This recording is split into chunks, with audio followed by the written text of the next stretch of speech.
to another episode of Call to the Table, a fun-loving podcast where, we just have to make do with our situation and record remotely. I'm Liv, and I am currently going insane from being stuck inside for over 30 consecutive days. I'm John. I'm still working throughout all this. I'm Jordan. I'm working and enjoying the weather throughout all of this.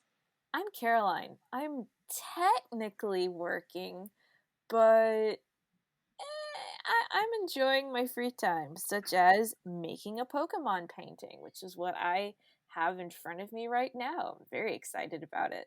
Fun. Yep. So last month, we talked a little bit about dealing with fear and being with COVID and stuff like that. And we thought that a good episode for this month to kick it off would be talking about the difference between perception and reality. So the question I'm putting out is, why is it so important to know the difference between someone's perception and reality? Liv. Well, I think it's really important to understand it because one thing that I might find as reality and through my perception might actually be somebody else's, it might be counter of what they feel. Their perception of what I feel is reality might be altered because of, past hurts or current situation in life or current life seasons. Like everyone's perception can be slightly different based off of, their life reality. Yeah, I agree. John? I mean, to me, it makes a huge difference in how you make your decisions. I mean, if you perceive something to be true and it's not, you're going to end up going down a bad path.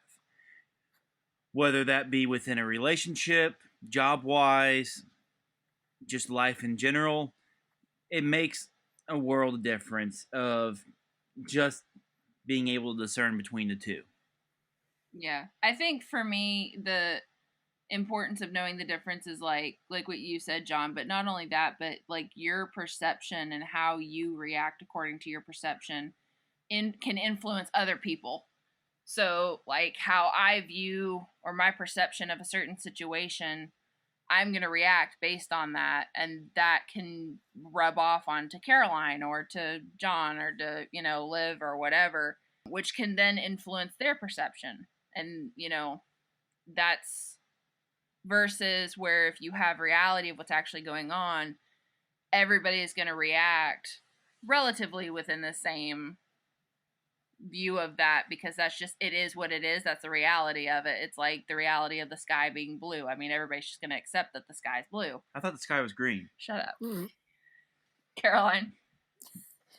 I largely agree with Jordan in that making sure everyone is on the same page is incredibly helpful.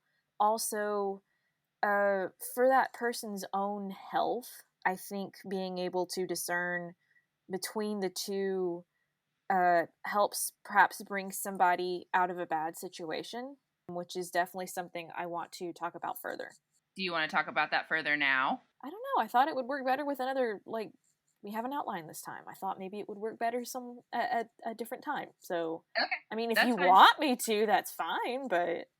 I mean, go for it. I don't care. Okay. Well, for someone who perhaps suffers from depression or anxiety, their view of the world can be very skewed, particularly their view of themselves. When someone is trying to tell them, no, you really are doing well at this thing, or, I really do understand where you're come from, but that person, their perception is so skewed because they can't see themselves as being loved, or they feel like they have to prove something in order to be worthy of that. That is a very flawed perception that keeps them from having that peace, from acknowledging the truth. And I struggled with this a lot in college, but I remember one time during one of the summers when I actually had a summer job in between semesters, and I was so sleep deprived after I went to this conference with the company that I was with, that I just was basically babbling nonsense. And mom's like, no, no, no, get in bed. You're not thinking straight. Get in bed. And I did want to point out that sometimes what helps our perception is taking care of ourselves, because our mind is technically an organ. And if the organ is not functioning well, that could be for multiple reasons, one of which, is health. And I learned something really cool in college that has stuck with me, and it's the acronym HALT. Are you hungry, angry, lonely, or tired? And they talked about it as, if you feel like you're being spiritually attacked, but I would use it for any situation where it's like, I just feel bad. Like, what's going on? Why am I just so foggy headed? Why am I in a bad mood? Like, it's a good starting place for if you're trying to do a self assessment, because sometimes it really is something as small as I'm hungry, and then wow, I've eaten something. Oh my word, I feel better. You'd be so surprised what just a little thing can do to help make you feel better. I don't know if I mentioned this on another podcast, but this is another thing that I learned recently that I love. If you feel like you hate the world, you're just angry at a lot of things, you're probably hungry. That's where we get hangry from, of course. If you're like really hating on yourself, you're probably tired. So it's one of those things where instead of over analyzing something and really trying to like dig deep into yourself, maybe try that first, because particularly if you're an overthinker like me, Right. because you can overthink yourself into a pit and you're not going to see the light anywhere. It's a whole lot easier to just go, you know what I'm dealing with is sin, and everybody else is also dealing with sin. I can't overanalyze myself to the point of like it, because if I do, I'm just trapped in a loop. It's so much easier to just think about, okay, what's something that I can do physically for my body? I need Mhm. food. Wow, that brightened my mood. Maybe I need to go to bed at a better time. Wow, I woke up and I feel better. So just that's kind of where I'm coming from with perception versus reality. At least on the health part, because I know we can talk about it in multiple ways. Yeah, absolutely. Liv is patiently raising her hand. Yes, Yeah. Liv. So patient. So let's look at it in like a deeper aspect. Caroline, my question actually is for you. No, Um, I'm in the hot seat. you knew this was going to happen. We all knew that this was coming.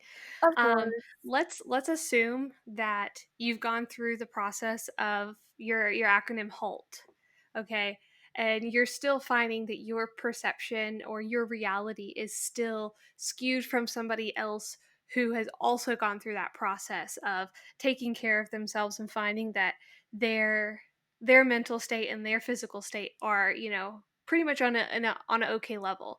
Where do you go from there to recognize the fact that your perception and their perception equals two different realities? Ooh, that's a good question. That is a good question. I would say you go to the next level then, which is I know I didn't mention this, but halt really should include prayer as well.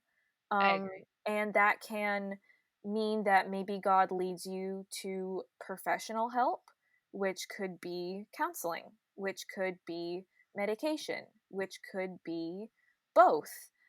It could mean a lifestyle change. And I don't just mean like exercise or eating better, but maybe you're in a bad place as far as your job goes. Maybe they have had different life experiences than you have. Even if you maybe are dealing with the same thing, it's a matter of, well, when I say the same thing, I mean like depression or anxiety or something else like that. Uh they're still a different person than you, which I know is very difficult to realize when you're under those kinds of situations. But it really does help when you've done what you know you can do for yourself you've got to go out and get other help, which I would think you would be doing while at the same time helping yourself. Because the starting point for knowing that, you need help is acknowledging that you have a problem. And that if your perception makes you unhappy, if you feel like this reality makes you unhappy, you gotta find a way to. I feel like I said that wrong. It's not you gotta find a way to, but you need to reach out. Yeah. So, would you say, in your opinion, that two people's realities can't coincide with each other? Would, like, I'm just diving, as deep as possible into this.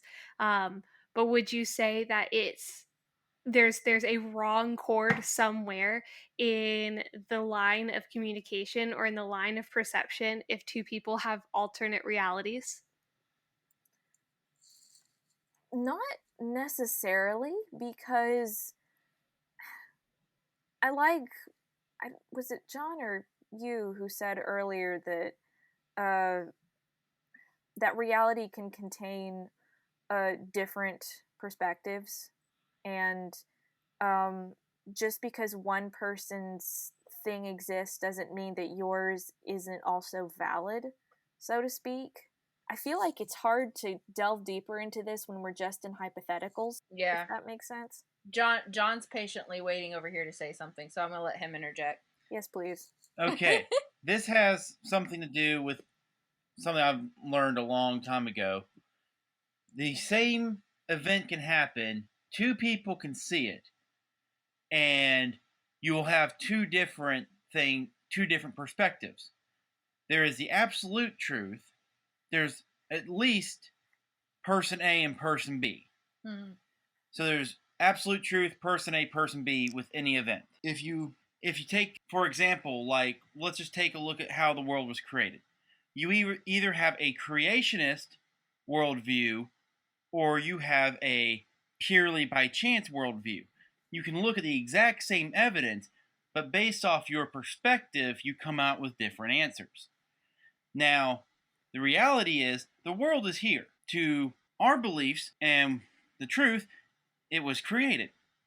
But if you were to have the aspect of the Big Bang happened and rock just came together, blah blah blah, that the fact that the Earth is here came from that. So there is always an absolute truth, and there are always going to be multiple perspectives on the truth. And I think that better answers what Olivia was asking, in my opinion. Yes, Caroline. So it reminded me of a debate that a lot of people bring up as to the events of the resurrection, because we have in all four gospels some, what they would say, discrepancies between who got there first and when certain people were around for certain events. And to me, this really fits the absolute truth, but within that absolute truth, there can sometimes be some confusion because, I mean, different people are getting there at different times. That doesn't mean that maybe these things didn't happen in a different sequence of events, because that was a really chaotic time for everyone. They're running back and forth between the tomb, and sometimes you just have to read between the lines to go, okay, it makes sense that this person got there first and then this person followed afterwards, leaving this person here when this thing happened. So it's not so much that there are discrepancies, it's just sometimes you're missing the bigger picture because you're focusing on, well, it says this person got there first. Not necessarily. You have to, put the puzzle together. Well, and it's like when you have a car wreck or when a crime is committed, the way that officers a lot of times know when the people involved actually met up and got their story straight is when there aren't varying pieces in their stories. So it actually is more accurate, not more accurate, but it's actually more likely that the resurrection happened because there are slight discrepancies. It doesn't matter who got there first. What matters is that everybody, that all four gospels talk about the fact that there wasn't no body in that tomb. if one gospel sat there and said no, there was a body, and then the other people said that there wasn't, then that's where that almost makes it sound made up. But the fact that there is a discrepancy about who got there first is less, that actually makes it more valid and more accurate and more like an absolute truth, because there are varying things. It wasn't like they got together and was like, okay, we're all going to agree, Peter got there first. We're all going to agree that so-and-so did this. There are varying stories, which is a good thing. But the main details, which again, like with a crime or with a car wreck, the main details are consistent. Mm-hmm. And so I don't know if all of that answers your question, Liv, but Oh, it does. And I think one of the things I'd like to bring up is a conversation that we had a while back ago when we first started recording. We were talking about and we were kind of in a, not, I don't want to call it a heated conversation, but it was definitely a good test of our communication skills with each other and right? agreeing to disagree when we kind of spoke on, and we didn't put this in the podcast, but when we spoke on the 7 days, Yes, the creation, and how perception can be, it was 7 days, and the way I perceive it may be different than somebody else, because the way I've been taught and the way I've been like reading the Bible and the way I perceive certain events in the Bible may have a different form of reality to me than it does to other people. Being someone who says, well, what if 7 days was actually thousands of years, because God's perception and God's reality of time is so obsolete in comparison to what we perceive time to be. They're right, so different, and it really does kind of open up all of these avenues of, just the baseline fact is everyone can have a different perception of the exact same reality, skewing their personal realities from the get-go. right.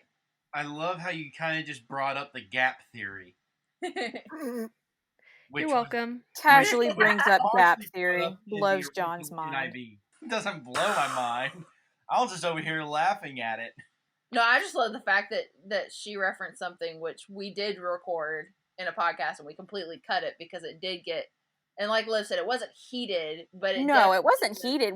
We just were like, hey, we're getting into an entirely different topic here that we could talk about for a while, but we're talking about something else. we had to. It's one of the few times we've ever had to pause the podcast recording to talk about it, and then Come back. come back and record it. I don't think we've done that since. So No. yeah. But I mean, here we go. Here's another example, and here's the way I could sneak it back in, because I thought, our conversation was so enlightening for just in general, just to kind of, it was a really great conversation to have, because it kind of brought the four of us into an understanding of where we all are as far Yeah. as our perception of the Bible and our perception of, how we've been taught and how we grew up in the church. Because I've always been taught that, yes, 7 days in the Bible says 7 days, but there's that understanding and that freedom of understanding that God is an all powerful God. Yep. His idea of 7 days could literally be a blink and it actually be thousands of years. And that's just kind of a place where I've perceived creation. And I know that there are people who probably disagree, and there are people who probably, might agree with me, but it's just the reality of my teaching, and it's where I've kind of perceived God and how I see, how those 7 days play out and how those 7 days have kind of brought us to where we are. I also am the type of person who says, yeah, Big Bang could have easily happened, because God could have snapped his fingers and the whole planet could have come together in a bang. Like, Yeah. Oh who's yeah. to say that's not a fact, And Can I just say something really fast that Yeah. totally like goes with what you're saying? So I think I saw this on Nova about how they were talking about in the Big Bang so much light and matter was created at the same time. I mean, it was like something small just went bam, and all the well, at least our part of the universe was filled with light and matter, and it's like that's literally what happened. God said, "Let there be light." Kablam! So I believe that they 100% coincide on that part. Well, and I mean, this goes back to a research paper I did my senior year in high school. Ooh, But nice. the Big Bang, an explosion, is not a cause, it's an effect. Yep. Something had to cause the explosion. Well, with how the Big Bang is set up, something that had to exist outside the laws of physics had to enact upon it to cause it to explode. Mm-hmm.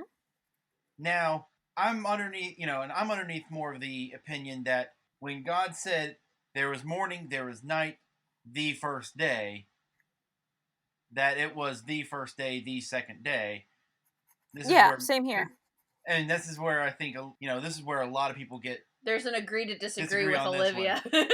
I'm all by myself on no man's land with this one, so. But it's okay. I mean, the fact that, again, this is going We back... still love you. Yeah. You poor, unenlightened person. That's horrible. Hey, joke.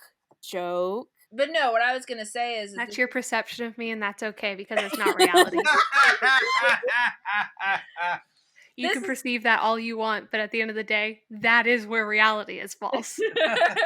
This is where I look at the reality of it. It doesn't, to me, the reality for at least Christians is that God created the world, and that we do have 7 days. We don't have 10. We don't have Thank God. The Romans tried to do that. Yes. And that turned out like crap. Yes. But so that's the reality of it, that for at least for Christians, what we believe, there is, God created the universe, and it's almost like the same as what happens to us after we're dead. I kind of don't care how God got it here, if he got it here in, one day and did it in 7 days, but gave us that 7th day to rest. I really don't care. I wasn't there. The only thing I'm happy about is that I'm here now. Like, other than following God and doing what he has asked to now, it's not my responsibility to sit there and figure out the events that took place to the hour, to the minute, to the second that it happened. I just need to know that God created the universe, which he did. Right. And, at the end of the day, it's not our job to necessarily tell people, unless it's like obviously very, very skewed from biblical sense, like, Christ never rose again. That's a little bit far-fetched, in my opinion. Like, if someone has that perception in the Bible, I'm like, like, no, that's okay. That's not what the Bible says. No, right? Because then you're defending scripture. Yeah, you're defending the absolute, what we hold as, yes, this book contains absolute truth on these spiritual matters. So right. yeah, no, you gotta defend that. Absolutely, but it's our job as Christians to encourage and hold accountable to fellow Christians, and then be representations of Christ-like people to bring more people to Christ. It's not necessarily our job to point fingers and say, "Oh no, you're wrong." Yeah, and that's a big reason why I don't like getting into debates about what happens after you die. Because again, for me, and this is just my opinion of it, I need to know where I'm going, not how I get there. And we brought this up last month. The running joke now is that I'm going to go up on a flying pizza, which, Caroline, you need to draw that. But I mean, I'm sorry, Jordan, but it looks rather Simpsons-esque in my brain. I'm not really happy with that. I want to see that. I do too. Well, look, there was one episode, I don't know what it was one of the newer ones, where the apocalypse is happening and Lisa starts being pulled to heaven, and then of course Homer grabs her by the foot and brings her back down to earth, which part of me is like, no, if God wants her, you should be able to move her. Yeah. But I can basically see you doing like an anime Naruto leap onto a pizza, ascending into heaven. No, I'm just gonna walk over to the pizza. I'm gonna kneel on it and put my hands together, and the pizza will rise, and I will. You made it even more Catholic. Yep. No, I got you. You're gonna Mario hop on multiple slices of pizza I like that better. with coin sounds. Bring, bring, I like that. bring. Yeah, that sounds right. That sounds right. That's my point. Is I don't care if I am flying up, and that came out of a discussion with a bunch of middle schoolers of how they asked me directly. They were like, "How do you think we go to heaven?" And I was like, honestly, I don't care. My thing is where I'm going. That perception of that particular part of the Bible for some people is a sticking point. There are people who will go to war literally about how we die. That's not, and to me, that's not being like what you said, Liv. That's not being Christ-like. If you're going to go and you're going to go to war about something that in the grand scheme of things is trivial, then that to me is not that's not doing what God has called us to do. God called us to preach his word and to show love. That was literally the only two things that we were commanded to do. Yeah. That's it. And I think that's where a lot of Christians get into heated debates, and we get such a negative perception of Christians from outside sources and outside opinions, because there are so many Christians that deal in absolutes, that deal in their personal reality and how they want to perceive their reality, and they move forward in it, and it hurts people along the way. You know what I mean? Absolutely. It's like we have so many battles kind of going on right now amongst different communities versus the Christians, especially right now in the situation that we're living in, as far as COVID goes. We're feeling a lot of that backlash because we want to go to church. Well, it's kind of against the rules to congregate in a church right now. Christians are perceiving there are some Christians that are perceiving that as a removal of liberty and freedom of faith and freedom of religion. And I'm like, but it's yeah, not. that's a little far-fetched, because very reality far-fetched. is it's extremely, extremely dangerous to congregate in a group of people 10 or more and be in close proximity, because the reason COVID got really bad and started in our state is because of a pastor who had COVID-19, spoke at a funeral, and all those people spread it.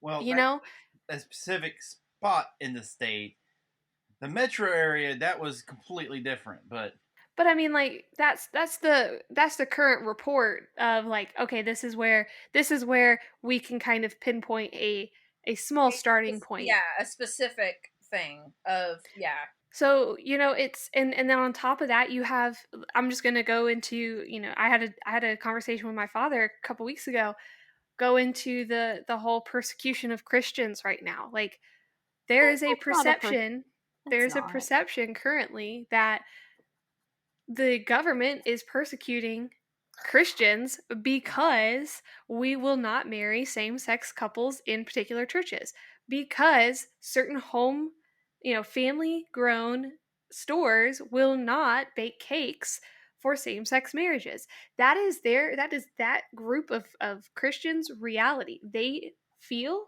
conviction to say no. That's also their freedom to turn away business. Absolutely. But there's such backlash on the Christians right now because we do have a bad reputation with those who are extreme Christians who take that reality too far and speak out their truth too much. And it rubs opposite groups the wrong way. Well, and I mean, that's, you go back and you look at how Jesus handled people who had opposing views to him.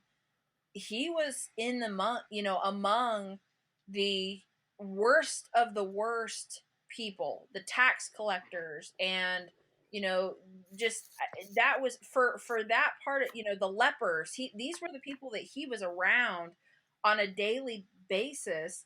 And the ones that were considered high and mighty, which were the Pharisees and the Sadducees, were the ones that he really had issues with for that reason. They were sitting there Exactly. saying, you need to be cutting yourself off from these people. And he goes, no, my job is to love every single person.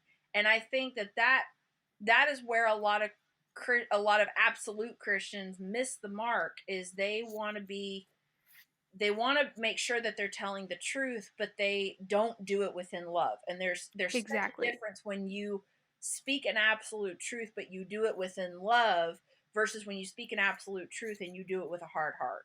Absolutely. And that kind of goes back to what our main topic is like, as long as, and also going back to like the reason I kind of dug deeper into Caroline's, original topic of Right. perception versus reality is, we can have a perception of our own due to life circumstances, which is what I said, at the beginning, and it create a really a reality for ourselves.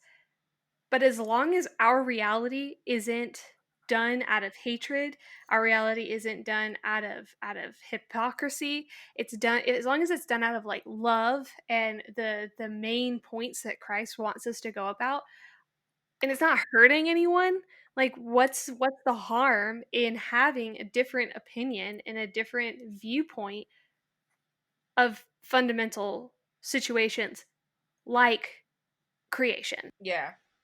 Well, and it challenges you to think deeper. Yeah. It forces you, if you don't have anybody around you that thinks differently or has a different perception of the reality around you, you're never going to grow. You're Yeah. never going to get deeper in your, in your faith and or in your beliefs. And we've seen this on the podcast. Liv, a good example was when we talked about the women preaching. Throughout that entire episode, you were getting challenged by the three of us, and we were all challenging each other. And by the end of it, you were kind of like, okay, my perception of this topic has now changed just from the fact of being around three different people who have three different views and three different perceptions about this one topic. And Yeah. that's what but again, we all sat there and did it with a non-judgmental and a non-hard-hearted way of communicating. Absolutely. So we've kind of talked on this a little bit, but is there any particular examples that y'all want to address of perception having a influence on reality? Yes. Go for Oh, mercy, yes. it. I mean, I'm just going to talk about our current situation really quick. Go for it. Being COVID, a lot of news articles that are coming out, a lot of Hmm. information can be viewed as false information, and that's one of the things that I think is extremely dangerous right now is this created perception of COVID-19's reality is skewing and creating a lot of fear amongst the US right now. Yeah. One example that I am strongly passionate about making sure people are understanding is CBS recently put a article out, and they recently had a newscast about our hospitals in the US, and they were talking about how full our hospitals were and how overwhelmed our nurses and doctors and staff were in these hospitals, and then showed a video of an emergency room, a trauma center, full with hazmat suits and people sick and struggling in these beds, and them struggling to have space for them, and they're all just crammed into this small space. That was actually a video of Italy's hospital, Oh, wow. and they claimed Hmm. it as a US hospital, and it brought a lot of terror to a lot of people before they realized like it was not it was not the US's current reality. Yes, our hospitals are overwhelmed. Yes, our nurses and our staffs are overwhelmed, but there's so much love and so much support being given to these people Mm-hmm. right now in these communities right now, that there is still space. We still see that positive, outlook. We see the light kind of shining through at the end of the tunnel. But for CBS to take this video clip that was not even ours to begin with and claim it as a US owned video, a US hospital. It was wrong. And Oh it yeah. was skewing the perception of terrified people right now. People are terrified. There are people who Mhm. have, no job right now. There are people who are not being taken care of because they made too much in their 2018 tax return, and they weren't able to get that refund, that relief fund that Yeah. a lot of people were able to get. There are small businesses that are not able to get that loan because there are big businesses that have skewed their reality to falsely claim money when they have too many people to claim that money. Yeah. Mhm. They've created a false reality. So yeah, I think there's plenty of examples in our current situation that is dangerous, and we shouldn't always believe other people's realities. I mean, we want to talk about the fact that our state has recently opened. That was stupid. Yeah. Now, Well, granted, it does not need to be the governor's decision. It does need to be local businesses to give us that freedom back, because it's unconstitutional for them to remove our freedom. But for people to yeah, that's what I was gonna say. yeah, for people to actively think like, "Oh, it's over. We're going out. We're going to open these stores." No. No. The No. reality is, stores that are probably going to go out of business, those are the ones that should open. Stores that Mhm. are struggling to stay open, those are the ones that should be open. Stores that are Mhm. essential to help other people, those are the ones that should be open. I'm sorry, but schools, churches, dance studios, I'll speak on dance studios, they should not be opening right now. Yeah. No. It's dumb, but that's my perception.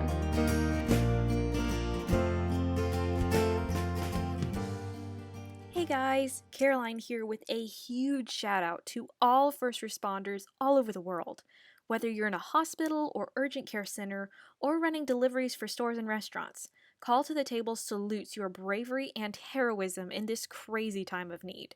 For those of us in different situations, let's continue to do our part by social distancing and sanitizing so we can beat this thing into the ground as one united force. That's all I've got for today. Bye, guys!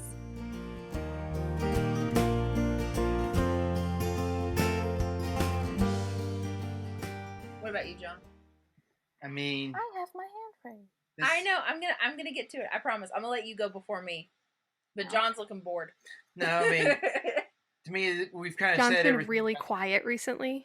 He's been really I quiet. haven't been able to interrupt him. It's been really sad. That's because you're not right there. You can't gleam in your eye, you know. I know. I can't look at him and be like, he's about to talk. He's taking a deep breath. And interrupting count. Moo. Go ahead. I just wave.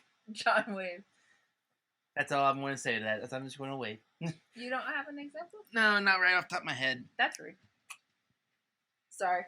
John's been at work today, so he's not as on as he normally is. All right, Caroline, you go before me. Go. All right, this is just piggybacking off of what Liv was talking about. I know she has a more notable example about like just the big newscasters just straight up lying about this.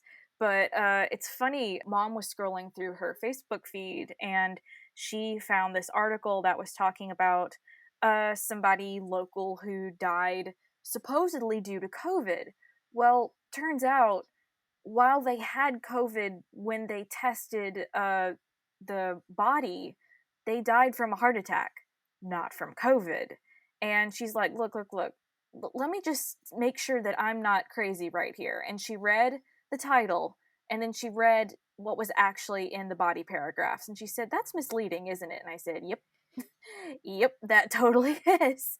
So it's big, it's small, it's money, which is why I'm definitely going to say take everything that you hear with an ounce of salt. Like, don't just flat out believe everything the news tells you, because that's one of the problems with these 24/7 news people. They always have to have a story. There always has to be something going on. And so they'll take little things and they'll blow them up, or they'll just flat out lie so that they can get the views versus the other news stations. You got to read between the lines, read as many sources as possible, go to foreign sources if you have to figure out what's actually going on. And then keep yourself safe. Just be smart. I saw a really good post on Tumblr where somebody said, "Look, guys, as far as people opening things, don't join the masses that are getting all cabin fevered. Think about the Spanish flu. The first outbreak did not kill as many people as the second outbreak because everybody got cabin fever and they went out and tried to live life again, and no." So that yeah, no Most people partying. that died from the No second partying round. yet. So yeah, I think that's very important to remember. We can only leave the shelter when the storm has truly passed. We are perhaps in the eye of the hurricane. So don't go outside yet. What were you saying, John? You're not living. More people in the second round of the Spanish flu died in trenches during World War One than they did in a house. But again, it was the same thing. They were in the trenches, tested, and they had Spanish flu. So technically, it was a death with Spanish flu. Yeah, no, they did die. They did die of Spanish flu, but I'm saying they were already in a weakened immune state from being in the trenches. It's like being. And I do get that. I didn't know that, so that's definitely a factor that plays into it. But I still think, it could be worse if we take this as a true reprieve. Absolutely. Which is why we need to be smart about going back to regular life in stages. Yeah, absolutely. Oh, sorry, John. Yeah. And every pandemic does always have a second outbreak. Just matters on degree. Liv. Well, I was going to add just some facts that COVID-19 and some of the things that I've done more research on, because at the end of the day I have students who are like, who can we trust, what can we do, and I'm like, well, let me just look it up and make my own, get my own information and kind of figure things out and weed things out on my own. One of the things that I think the news stations have really, really played out on is the amount of deaths. And we talked about this the other day when we were prepping for this particular podcast. There can be a car accident and that person tests positive for COVID and they call it COVID. Yes. But that's what I said earlier. The deep root in the reality is COVID-19 actually is not the part that kills people. It's the pneumonia you get after COVID. And they're not advertising that. Sorry. So it's not the AIDS that kill you, it's the diseases that AIDS lets you get. Exactly. It's this reality of, you gain COVID-19, which is a strand of a cold. Yeah. It's a strand of the common cold that is so severe that it allows fluid into your lungs, which then gives you pneumonia, which is deadly. But we're so fixated on the fact that people are getting COVID-19 and dying from COVID-19. No, people are dying from pneumonia. Yeah. I'm sorry. We don't have a cure. Yeah, we don't have any remedies. But, we also have ways to prevent it. Absolutely. We have ways to help pneumonia. And BT dubs, if you think this is just a PSA, if you think you're coming down with it or anything, don't take ibuprofen. No, that don't make it worse. No, don't do that. Go contact your doctor immediately. It's better Tylenol is fine, not ibuprofen. Yeah, and it's better to get tested and be sure you don't have it than to wait it out and then have it. You know what I mean? Mm-hmm. But we also, one of the things that I keep looking for, and I know we're never gonna get, is yes, we've had an escalated amount of quote unquote COVID-19 related deaths, but how many people have actually survived it? Show me that number. Give me that side by side. Because reality is more people are surviving it than they are being killed by it. Absolutely. The last number I heard on that is it had a 0.7% death rate. My 0.7. Ooh, point. my point made there. Mic drop. Like, ugh. I mean, in comparison, the flu has about a 0.2 to 0.5% death rate. So, I mean, it is still significant. I'm not significant. There is still a larger number in the 0.7, but again, it's not, we're not 1 or 2 or 3%. They originally thought 2%, and then they were like, well, it's not that because they keep finding all these new cases. I mean, that's New York City's 0.7%. So that's not even Georgia, which is what obviously where we live. Yeah. Yeah. That's New York City, which has been like the worst of the worst in the United States. And they're even getting better. Mhm. They've now. come out for now. They have come out the last couple of weeks and said that they're seeing their numbers drop. And for us, because I haven't gotten to speak yet, for me, one of the things, again, going with COVID, where there's an example of perception for, having a huge influence on reality, my mom has done something amazing, which is she checks the Department of Health website and sees the numbers and stuff, but she's actually been tracking it so that she can see how many cases were increasing by like a day. And so for her, it's not, she doesn't log on and all of a sudden there's 23,000 new cases. For her, she looks at it and goes, what's the difference between yesterday's and today's? And she actually told me today, and this was granted, there's a 3 to 5 day lag in the results because of how long it takes to get the results back. But there is actually, we were increasing just in Georgia. We were increasing about 1,000 positive cases a day. And my mom went like 4 days without checking it. She checked it again today, and she said that we have dropped from about 1,000 cases a day to 400 positive cases a day. That's still a large number, but that's that's 600 people that are not testing positive now. That That's a big deal. That's a 60% drop. That's a 60% drop, and that's huge. And again, Liv, like what you're saying, that's not what's getting reported. They're reporting, you throw out big numbers like 2,300 or 23,000 or 50,000, and that's what people hear. And so that now is their reality. Whereas what they should be doing is like what my mom is doing, where she's tracking the difference. This is where elementary math comes into play, people. She's tracking the difference to see how many cases So learn your math. Your math. Are actually increasing by. So for her reality is, and her, what she is basing her perceptions on are not these astronomical numbers. She's seeing the decrease, she's seeing the decline, whereas a lot of people are not. And I actually just heard this morning when I was on my way to work. In between like Louisiana, Detroit, New York City, and one other city is 47% of the cases of COVID in the United States. So Jeez. 3 cities in a state is about half of the cases in the United States. Yeah. Just throwing that bit out there. Obviously COVID right now is the big topic, but what are some other like examples that y'all can think of where perception plays a influence into reality? That Animal Crossing is a bad game. That is people's false reality. I was going to say War of the Worlds, but Animal Crossing is life. I disagree on this, actually. If you want. Yes, I'm sure you did. That's right up your alley, too. World War One.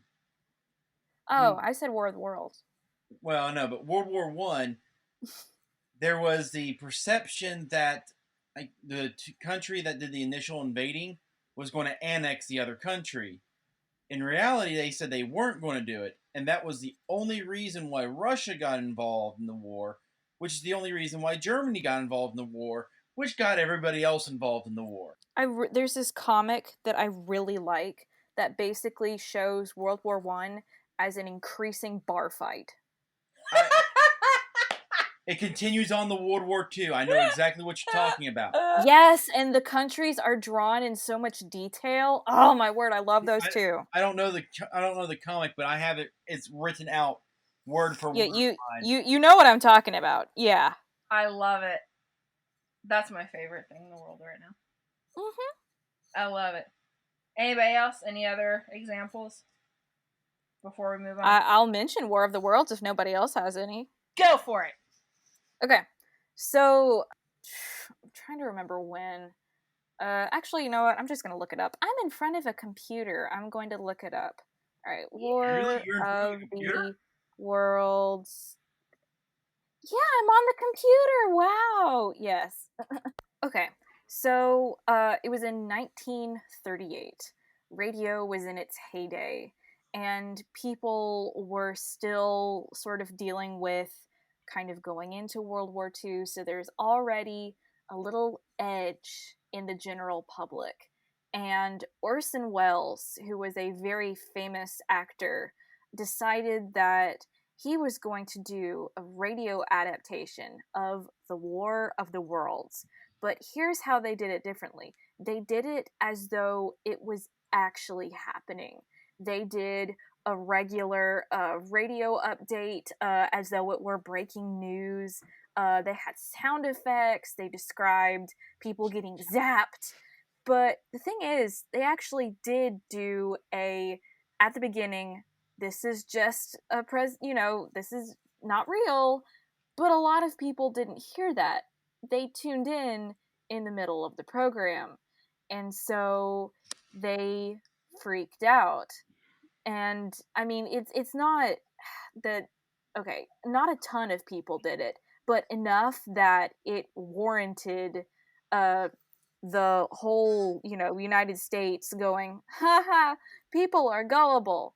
Well, let's think about the time period. Let's think about how it was presented. This was something that brought out the deepest fears of people of actually being invaded by a foreign entity. So I think that's a really good example of their true reality being skewed by their sudden perception. So yeah, I think that's it's one of my favorite examples. A little context on that. It was the first time in radio history there was actually just dead silence on the radio. Yeah. Oh yeah, that was after they supposedly, got cut off. Yeah, and the people in New York were running for the hills when that was going on. Mm-hmm. Then you also got to remember this also happened on Halloween Day, Uh-huh. October 31st. Nobody thought about it though. I hate You know? aliens. That was so random, Liv. Well, the War of Worlds had like alien. War of the Worlds. Yeah, that one. It had like alien influence later. No, I get that. It was just really random that all of a sudden I hate aliens. I just need everyone to know how much I despise aliens. Well, I mean, it's kind of like It's okay. The aliens in that are really stupid anyway. Like, hey, all the power to you, H.G. Wells, for doing one of the first alien invasion stories, but they really suck. Yeah. Like, they get killed by the microbes on Earth. Like, wow, they how everybody what a on letdown. Earth, but they die from bacteria. Yeah, what a letdown. Wait, so you're telling me COVID-19 actually will keep us safe from aliens? Yep. No, we All said over it, bacteria. let's The go. stupid not Martians in his book. Bacteria, not viruses. Different story. I mean, potato. Right? One's a living organism, one is not. Well, you know what? I'm a living organism. Olivia, John will fight you about this. I don't care. he's a As long as science the aliens die, I don't care. I hate aliens. Okay. I know they're not real. Well, I pray they're not real. Yeah, I hate aliens. I just that's an awesome segue. So, Liv, do we have any before we go to our last topic? Do we have any shout outs or anything you want to say? I know we didn't do group text for this week, and that's fine. I reached out. Oh dang, it's been that long already? My goodness, this went by fast. I know. You did reach out? Oh yeah, I reached out like 4 hours ago, but we did not have any group text, no. And we didn't do any shout outs only because and just to kind of give perspective on what's been going on our ends of COVID, or at least my end on COVID. I've been revamping social media, so I've kind of just been posting sound bites for now. And well, I mean, by the time this comes out, May 1st will already have come and gone. But May 1st, we're getting a whole new kind of social media focus. Woohoo! I'm kind of working on some cool things. I'm going to obviously share it with you guys before May 1st. I have a couple more days. I want to perfect a couple things, but yeah, I'm really excited about the direction I'm going with social media. I've learned some really cool things from my fiance. We have another podcast, the two of us. We do a couples kind of podcast, and I've learned a lot through how to social media and how Twitter is actually like the thing to get connected to other people. Like we've connected with other podcasts, and I'm very excited to release all of this on May 1st. Yay! Yeah. So we don't have any shout outs, but yeah. Awesome. I did. Our Can shout I out is insert the one fact that thing we though? don't have a shout out. What?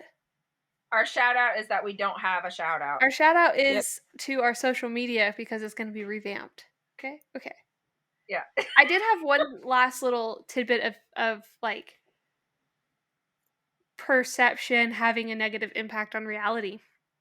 Go for it. Go for it, Jinx. If someone's reality is detrimental or opposite of somebody else's, so if you've got two people who have two opposing realities and they perceive it even in a deeper negative state, that's actually going to cause a great deal of negative reality on another human being. Caroline, I think you talked about it a little bit earlier, being that like if my perception of a particular negative situation, say with a family member or with a friend, and their perception is and their reality is also completely negative on my account, that's going to create a very detrimental, I like to call them bookmark in that particular person's psyche or development through relationships, friendships, or family, interactions.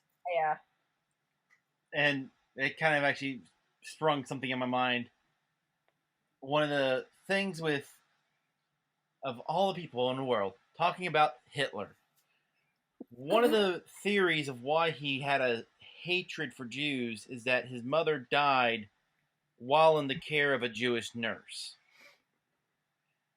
Well, he ended up developing the perception that Jews were pretty much the worst people on earth. And that was kind of against the rest of the world. Really? I mean, What? Shocking, I know, right? Whoa. the people who've been almost like the scapegoats for everybody in all history. Hate to say Wow. Yeah, I agree. Well, and we can even take it to current day. Like, a lot of people have a negative perception of our president Yeah. because of his past. Well, and because he doesn't do everything like normal. but he's not presidential. No, he's not. He's a businessman, and that's always what he's been. And he's not. Yeah, he didn't go into politics and like train to be president. Exactly. He was a businessman that looked at our country and said, "I can make them richer," and decided to become president and ended up obviously becoming president. But yeah, and I'm sorry for the background noise because, like Liv said at the beginning, we are recording virtually, and I do have a dog, and so if you hear background noise like clinging or like lapping or thumping, that's because my dog is in the room with us. So sorry. Well, and to kind of elaborate a little bit more, a lot of people have a negative opinion on how Trump has been taking care of COVID-19 situations and the way he's kind of addressed certain things.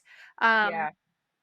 But name a president in our lifetime. So I'm speaking on the fact that more like the ones that we are aware of. So W. Bush, Obama, Right. and Trump. Those are three that like I can recall and have a very vivid memory of these individuals. Anything Right. prior to W. Bush, I was too young. Sorry, didn't pay attention, didn't care, could care less. Absolutely. But name a president in our lifetime that would have personally made sure that those individuals who could not work and were living on a lower scale of financial, income, gave them relief funds. Yeah. I'm And sorry. Like, let's just be real. I cannot tell you, and I have no confidence in our former president, the one that preceded or came before Trump. I do yeah. not feel confident that he would have done the exact same thing in this situation. Sorry, that's my opinion. That's just my perception on that man. Nothing against it. I will always respect our president, and I will always, always, Amen. always hold our president with a higher authority because it's biblical. I will never, ever, ever speak ill of a president, but I can tell you that I do not have the confidence that our president prior to Trump would have done the same thing because of his presidential tactics.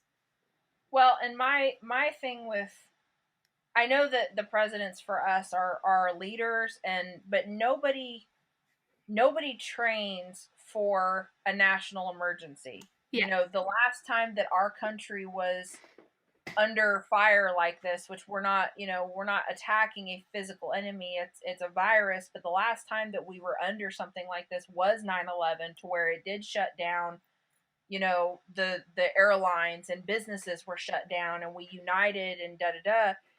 That was 9/11.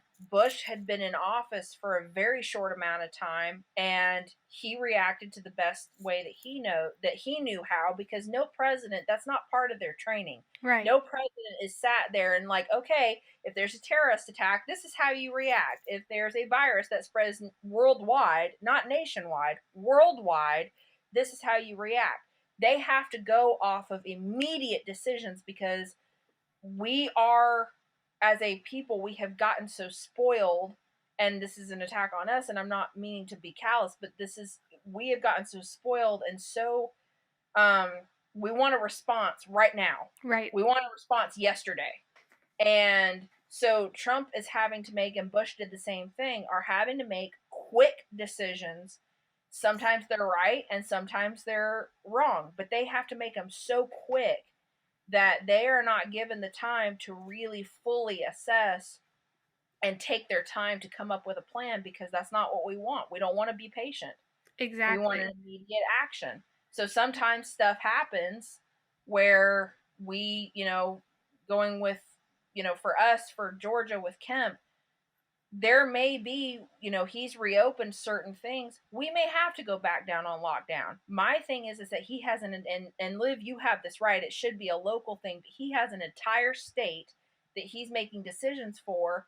There are some places like, Fulton County and Albany and stuff like that have higher numbers, that should definitely be not as open as they are, but then there are some counties that have 10 cases and they haven't increased since this all started. Right. So he's having to make decisions for literally the entire state, and all the governors are having to do this. They're having to make a decision for the entire state. They're looking at the entire state as a whole and going, okay, do I really want this county that has 10 cases to be under the same lockdowns as Fulton County or as Albany or as all these other places that have thousands of cases? Right. You talk about fair, that he's being as fair as he can. And same with Trump. Right. Within the reasons of being, continue to be constitutional. Like, Absolutely. my perception, and I think it's unfair for us to currently have a negative perception. I don't care where you're from. I don't care what your background is. I don't care if you're Democrat, if you're Libertarian, if you're Republican. I don't care. It is unfair for us to create a perception of our leadership who is not prepared to do things like Amen. this. It's not fair. And I think that goes into, where I feel like if you already have a negative perception and have created a negative reality on someone without even taking the time to understand what's going on, you're doing yourself a disservice. Yeah. All right. So, last point. What are some methods that you can implement to help you discern between someone's perception and the reality? Liv. I think there are multiple stages of understanding. I think one that I think everyone just needs to kind of uh, be aware of and just start practicing is keeping an open mind. Yes. I think it's important to, have that open mind, but also come to terms with the fact that everyone's going to have a different perception of the same event or same, concept or same movement or whatever. Like everyone's going to perceive it differently, which is going to shape their reality differently. And just keeping that open mind of, you know, they may see it differently, just don't be rude.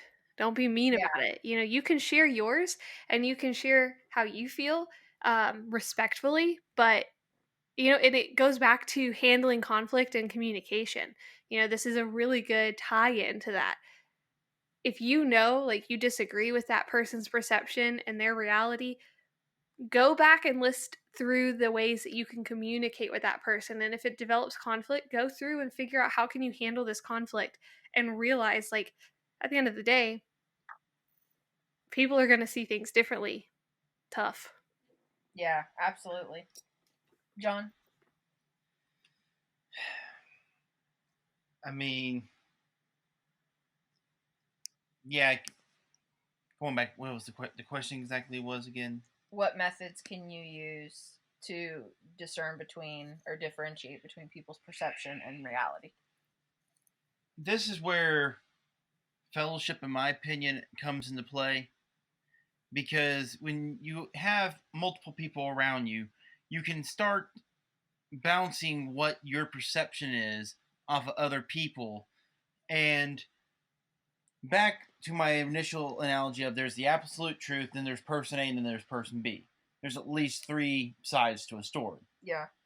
Well, if person A and person B start talking to each other, they're eventually going to come to agreement on something that's going to be closer to the actual truth than what either one of them had initially. Right.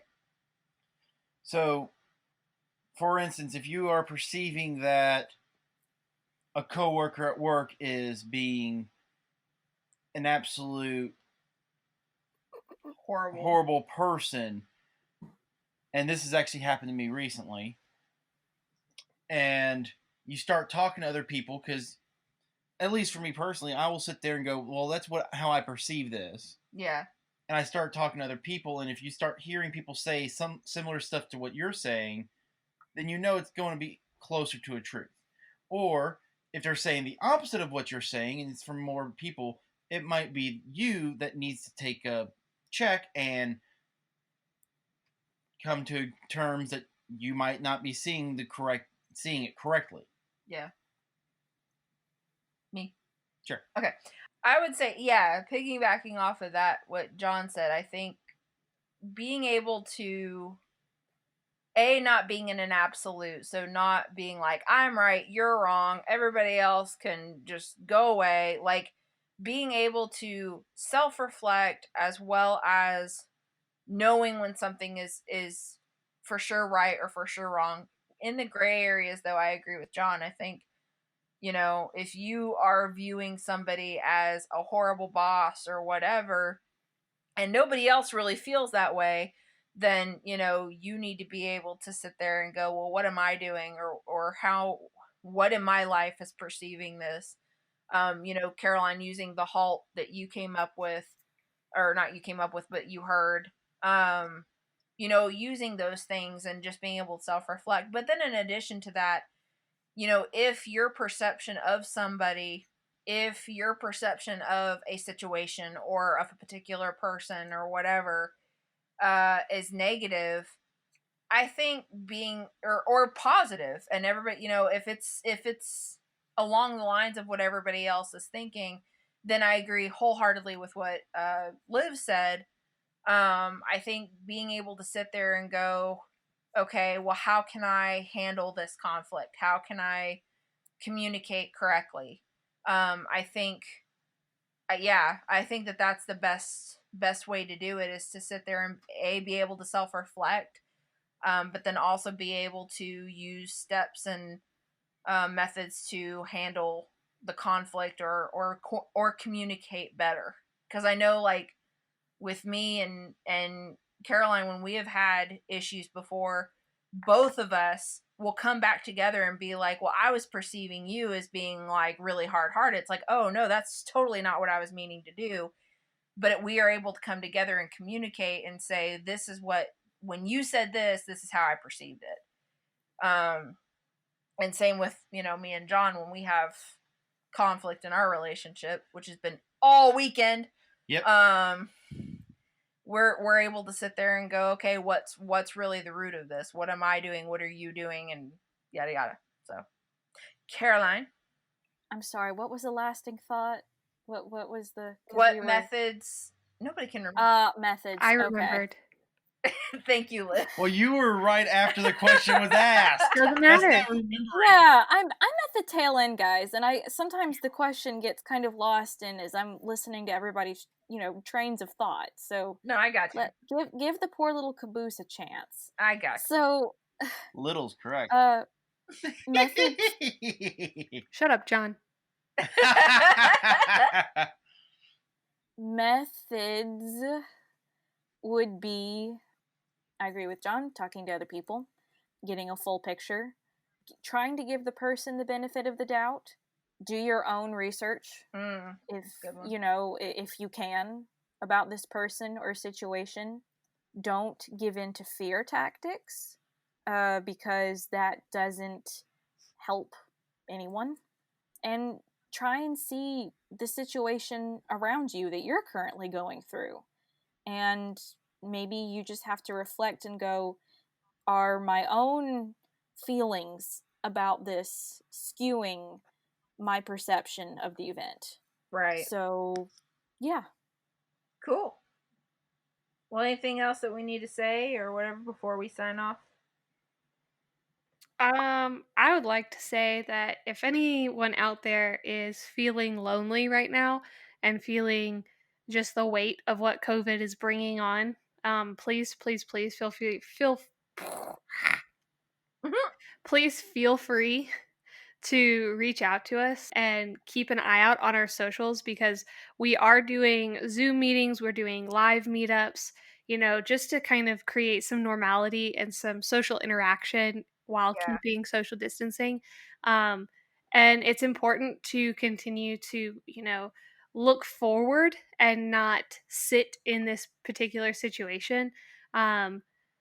It's it's lasting longer than we anticipated or we had hoped for, and it's important to band together as a community, and now community is more important than ever.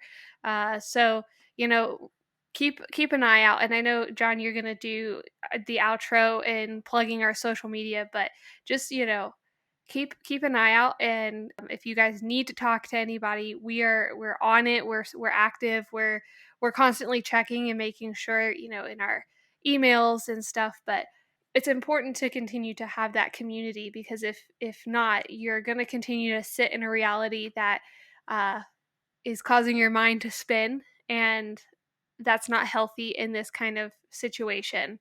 Yeah. All right. Lead us out, John, with your radio voice. No. Not the voice. I just gotta point one thing out. Liv, is this practicing social distancing? Are you Considering all the last times we recorded, you kept going, this is not social distancing.